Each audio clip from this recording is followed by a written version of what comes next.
This Samsung dishwasher was leaking water. I thought it was from way under here, but it wasn't. It was just from the inside of the door, even though it's closed.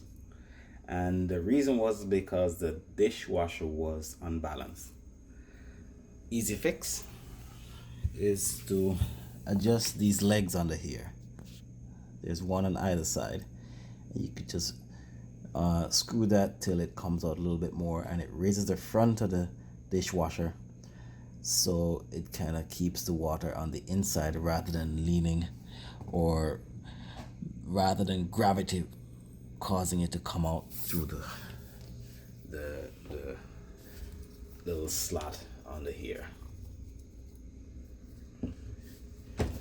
So if it's balanced properly, then water will not get in between the door and leak out.